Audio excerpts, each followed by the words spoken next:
All right, down here at the bottom right, we have a player on the team MVP. Lost last game after a huge advantage. We'll see if he can close out the series. He is MVP King. There with his Razer headset on.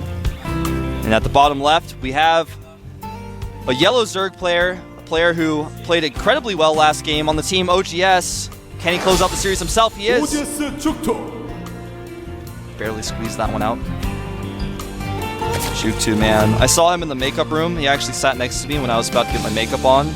I looked at him and he looked at me, and I wasn't sure if he spoke really any English, and he was a little bit stressed, I could tell, and I didn't want to bother him. You know, normally when I see Korean players, especially the top players who are in Code S and you know, are a little bit more well known, a little bit more famous, when I see them, awesome. How do you feel about today's matches? How do you feel about your opponent, your chances? But I saw jookTo and he just looked so stressed, I didn't even want to bother him with it. I was just like, all right, just gonna do how he's gonna do, not gonna bug him. So this map is pretty huge, by the way. It's one of the relatively new maps of the GSL, where there's a backdoor expansion. As you can see, jookTo taking that expansion now. It's almost a free expansion. You can take it because your opponent can't really pressure you. The natural is relatively open, but you don't have to take your natural. Instead, you can just take your backdoor expansion. Keen did take his gas, though, so it looks like he wants to start with some pressure. He's not going to be going for a fast expand, not a CC first, not even a gasless expand, which you do see Terrans do a lot on this map because it's relatively easy to do. You don't have Zerglings running into your natural because you can take the backdoor expansion. So, but it is a hatchery first for jookTo. Has gotten his gas. Probably going to get speed ASAP just to be prepared for whatever Keen can throw at him. Now back at Keen's base, his gas is starting to get close to that 100 gas to need for a factory. Giving you guys the intense play-by-play. I'm not doing it quite as well as Total Biscuit. I wanted to give him a shout out because I think there are a lot of Total Biscuit haters out there, I feel, but he's an awesome guy, and I just want to give him a shout out because he does a great job and he really loves what he does. Giving Total Biscuit a shout out here at the GSL. Factory going up immediately for Keen. Now, will we see him get a reactor and go into reactor Hellions, which are pretty popular on this map because the map is so big, and the bigger the map is, the more map control you get from units like Speedlings, Hellions, fast units, fast-moving units that can move around, spot units, because not only do the fast-moving units do great at harassment, but they're also really good for vision. You've got them running around the map the entire time, so you always see when your opponent's pushing out. You can see small forces moving out. That's why last game, jookTo had a ton of Speedlings running around the map in the mid-game, and Keen kept sending some small, strong forces, strong enough to snipe a hatchery, kill some drones maybe, but because jookTo had those Zerglings out all over the map, he saw them every time, isolated them, killed them, before MVP Keen could kind of get his forces together and protect his small groups, and that's pretty important. But it looks like instead of Hellions, we're actually going to see a tech lab on this factory. Starport going up very quickly. It could be for Banshees. Can't call it yet, though. Wouldn't be surprised if he still went for pre-igniter Hellions and used the starport for a drop. In fact, yeah, he's not getting anything at that factory, so it's looking like it's most definitely going to be Banshees. Has started his command center, by the way, at the backdoor expansion. Relatively easy to do, and that's the other cool thing about this map for your Terran players. You can just kind of tech and do whatever you want. If your minerals get high, you can just throw down that command center. Why not? No one's going to come in there and do anything about it. Those Zerglings aren't getting past your wall off. Baneling Nest going down for jookTo. Now again, Baneling Nest, when a lot of casters see Baneling Nest in this, they go, oh, it's a Baneling Nest is going to attack. Not necessarily. This is actually the timing where Keen could attack with a lot of units, and the Baneling Nest need to be there for defensive purposes, so he could try to be aggressive with that Baneling Nest, but more than likely he's just getting it to be defensive. Last game he did try to put some pressure on. It really ended up working out for him. Killed a few SVs and kept the army of Keen down, which is pretty significant. Didn't talk about that enough, I don't think. I just like to talk about everything in all these games. So analytical about my casting. Hopefully not too analytical. Now, that's actually an evolution chamber being made next to that Baneling Nest. Not a second Baneling Nest from jookTo. And actually looks like he's just going to make one Banshee, switch, go into siege tanks, and take his third base with siege mode, maybe do a timing push. Now, the cool thing about this one Banshee is it's not really going to kill that many drones, but it scares jookTo. jookTo's like, oh, I've got my evolution chamber, I should probably make some spore crawlers, because what if he's getting cloaked? What if there are more Banshees coming? What if he's going 2-port Banshee? It could be all these things, and actually it's just one Banshee, so he's got to do all these preparations. As you can see, he's getting that spore crawler there. And it's actually very, very important to prepare for those Banshees, so when the Banshee comes out, wow, he's actually taking a ton of damage on that Banshee. Banshee not...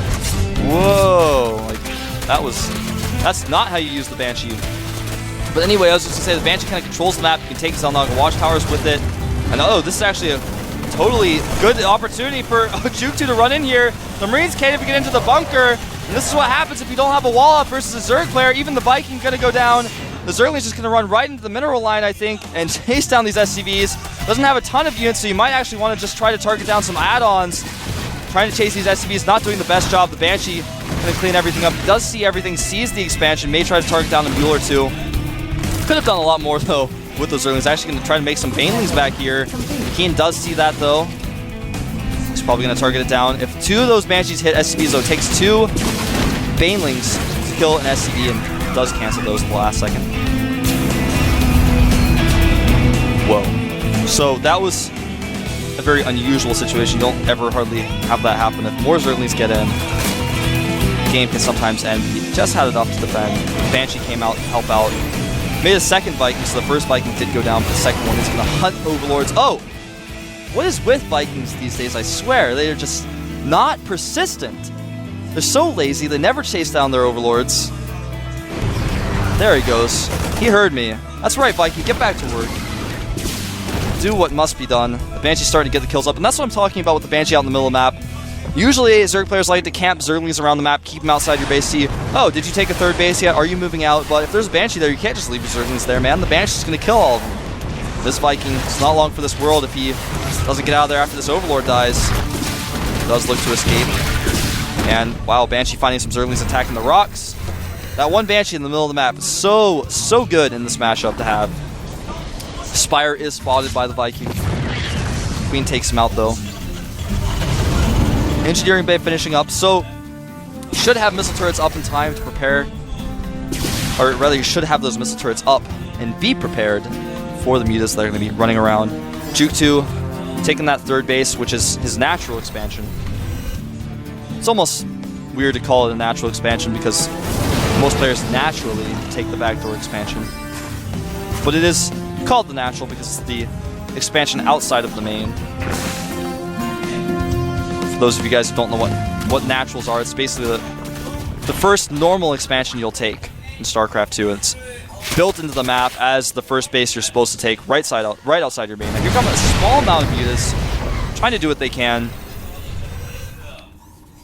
Looks like thwarted by the turrets. Like I said, they're ready just in time. And when you have just 6 mutas out, which is the normal amount of mutas players make when their Spire finishes, you can scare your opponent, keep him in his base a little bit, but you usually can't do that much damage. This is all just kind of a scare tactic. Kill an SCV where you can, stop the commands there from being made, kill another SCV. You know, kill what you can get away with, but it's not worth trying to do risky things, trying to go all the way for SCV. See, he gets out of there, doesn't even try to risk it because he knows the Marines are going to be there. Now this drop is relatively risky for Keen because the mutas are out on the map. If the drop doesn't do any damage, you lose the drop. It's a lot of units lost, plus a medevac, which is pretty expensive. And here comes that medevac now, going to drop. Marines back at the backdoor expansion. And actually, Zerglings were a little bit out of position. He's going to try to chase those Marines down now. And they should be able to lift up. And that's why you need mutas, because when Zerglings come, he's just going to lift up. But, yeah, he's actually not going to lift because he knows the mutas are there. Does kill a few Lings. Not really getting very many drone kills out of that trade, though. That's why, like I've really tried to harp on, don't medevac harass once the mutas are out. It's usually not worth it. In fact, almost always not worth it. So Keen he's made that third command center. He's had it up for a while. He made it into an orbital, so he's been dropping mules out of it. Doesn't feel safe quite yet to move out on the map, take his third base. And actually, I don't know if we're going to get a shot of it, but 27 Banelings. There they are. 27 Banelings being morphed for jookTo. Getting prepared to be very aggressive here in just a moment. Kind of like he did last game.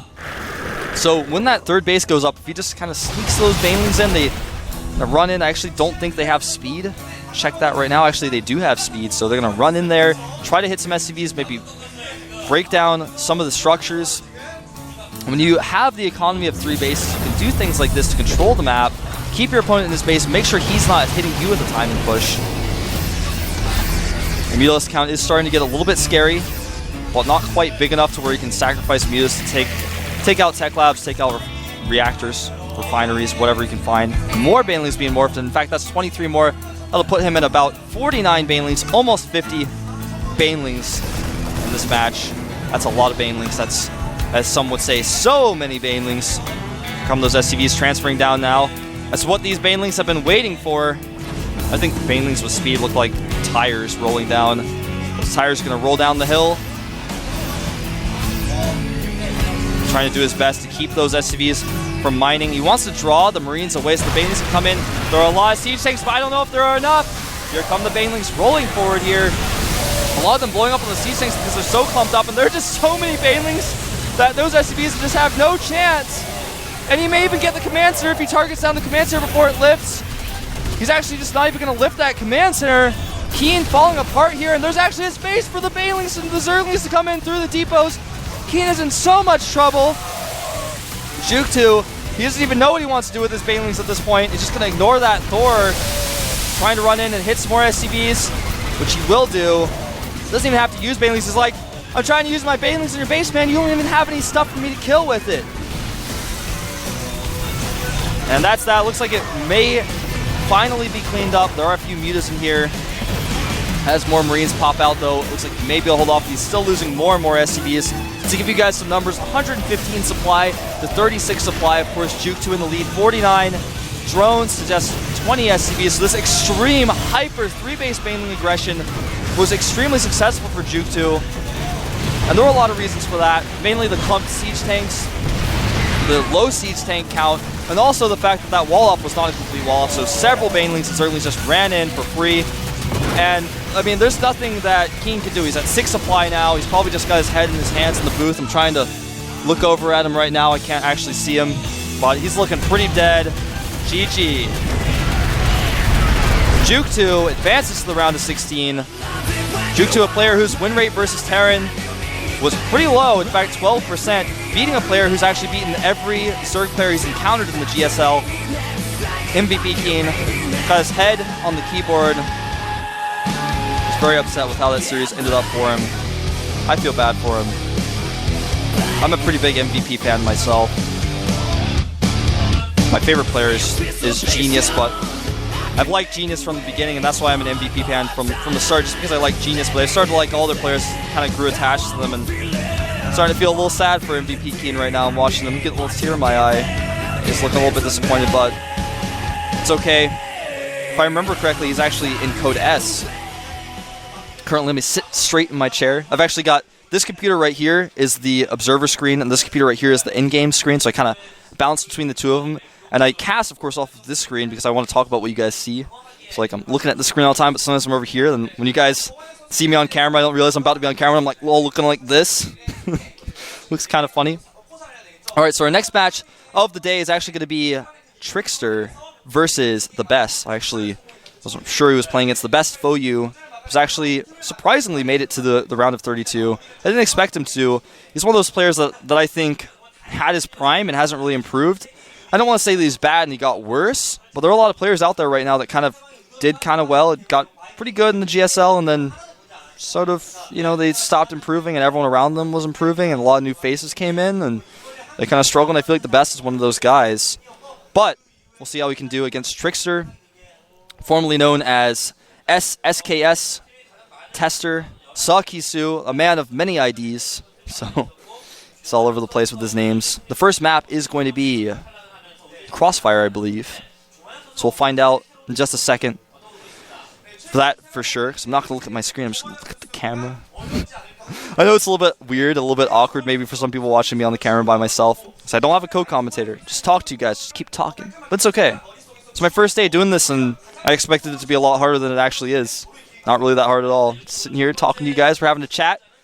I can hear you guys actually use the Force. You know, like Obi-Wan Kenobi. Just kind of hear voices in my head.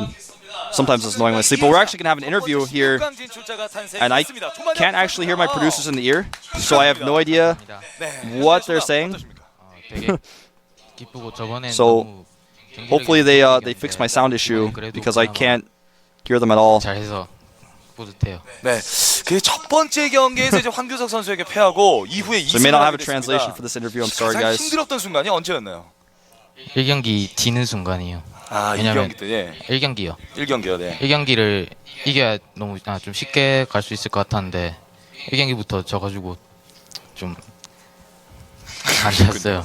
자, 그래도 결국에는 16강에 진출하게 됐고요. 자, 이제는 김동원 선수 막강한 테란이 또 준비되어 있습니다. 네. 앞으로 이제 김동원 선수를 맞이해서 어떻게 전략적인 승부를 띄우실 건지 말씀해 주십시오. 먼저 슬레이어스 테란이라서 을료선 좀 잘 쓸 것 같은데 그쪽 을료선 막는 중심으로 연습 잘 해야죠. 네. 자, 마지막으로 이제 조만혁 선수가 앞으로의 선전을 기원하는 팬들이 많이 있어요. 그 팬들에게 한마디 부탁드리겠습니다. 정말 성적이 계속 안 좋았었는데 네. 그 저를 응원해 주시는 분들이 꽤 있긴 있거든요. 그분들에게 되게 감사하고 앞으로도 더 좋은 성적 내도록 하겠습니다. 네, 앞으로의 He says 선전을 thanks to my 기대하겠습니다. fans for 네, supporting 이상 him. 조만혁 선수를 만나봤습니다. 이남 캐스터 나와주세요. All right. 네, 자 조만혁 That's it. 선수가 Thank 이제 you. 1세트를 So, 내주면서 이제 2, Turns 3세트를 out 내리잡았습니다. the wrong headset on the entire time, 했는데 어떻게 and 보면 I couldn't hear the producers talking to me, so that's why he came out of the round like, put the other headset on. So sorry that interview, most of it wasn't translated. 네, My bad. Yes, I can hear you. 조만혁 선수가 Bruce is like, can you hear me now? Like those Verizon commercials. Supposed to say good 첫 after I 번째 said 경기 패한 yes. 이후에는 두 번째, 세 번째 But anyway, 경기 모두가 that's it. I think we're gonna have a 2-minute break here in just a second, as is custom between these sets. 오히려 위기를 더 기회로 So- 만든 아주 모범적인 케이스가 되고 Oh, not yet 자, 그럼 actually. 경기력을 Not quite. 16강까지 쭉 이어서 더 In a minute, 8강, we'll have a 4강 2-minute 올라갈 break. 수 있는 조만혁 선수. So that was a really unusual series, and I think that Keen, I'm kind of surprised he wasn't able to take that one, but just wasn't really prepared for jookTo's crazy aggression. He was just all over the place with those banelings. And jookTo, I want to note that he actually did a really good job of hiding those banelings when he was attacking. Whenever he was about to attack, he just hid those banelings with his zerglings, and the scouts couldn't see it. All right, 2-minute break. It's really happening this time.